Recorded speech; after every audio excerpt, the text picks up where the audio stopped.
आओ जानते हैं कि पुराणों के अनुसार कौन है धरती माता।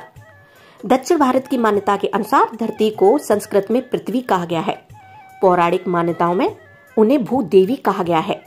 कुछ पुराणों में उन्हें भगवान विष्णु की पत्नी कहा गया है। अधिकांश विष्णु मंदिरों में उन्हें श्री देवी और विष्णु के साथ दर्शाया गया है। कहीं बराह मंदिर में वह बराह भगवान की गोद में बैठी हुई दर्शाई गई हैं। दैत्य नरकासुर भगवान बराह और पृथ्वी का पुत्र है, ऐसा श्रीमद् भागवत पुराण में कहा गया है। नरकासुर का वध भगवान कृष्ण और उनकी पत्नी सत्यभामा ने किया था।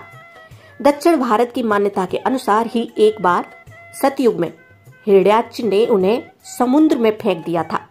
तब श्री हरि विष्णु ने बराह रूप में धारण करके उन्हें बचाया था। ऐसा भी कहा जाता है कि उन्होंने त्रेता युग में माता सीता का अवतार लिया और श्री राम की सेवा की। यह भी कहा जाता है कि उन्होंने द्वापर युग में सत्यभामा का अवतार लेकर श्री कृष्ण की सेवा की थी। इसके अतिरिक्त कुंती को भी पृथ्वी का अवतार माना जाता है। उत्तर भारत की मान्यता के अनुसार माता धरती की पुत्री माता सीता है और उनके पुत्र का नाम मंगल देव है, जो मंगल ग्रह के स्वामी हैं। पृथ्वी के पिता का नाम पृथु बताया जाता है। पृथु भगवान विष्णु के अंश से प्रकट हुए थे।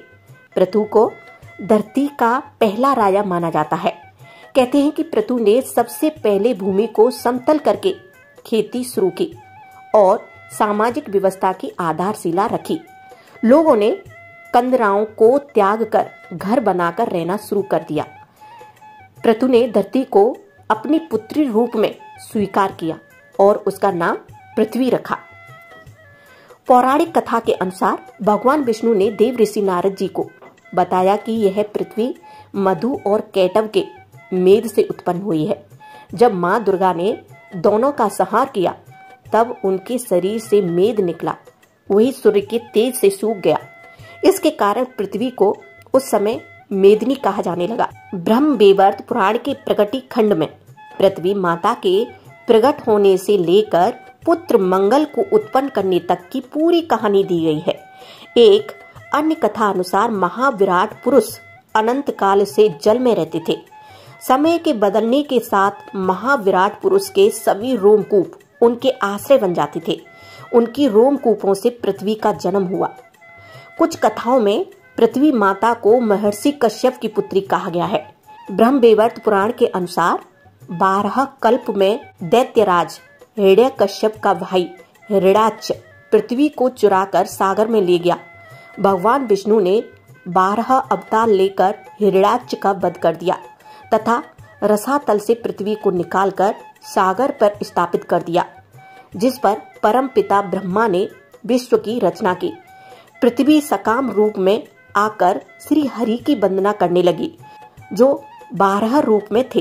पृथ्वी के मनोहर आकर्षक रूप को देखकर श्री हरि ने काम के वंशीभूत होकर दिव्य वर्ष पर्यंत पृथ्वी के संग रत क्रीड़ा की। इसी संयोग के कारण कालांतर में पृथ्वी के गर्भ से एक महा तेजस्वी बालक का जन्म हुआ, जिसे मंगल ग्रह के नाम से जाना जाता है। देवी भागवत में भी इसी कथा का वर्णन है। बोलो धरती माता की जय। आपको यह कहानी कैसी लगी कमेंट बॉक्स में कमेंट करके जरूर बताना और जय धरती माता जरूर लिखना।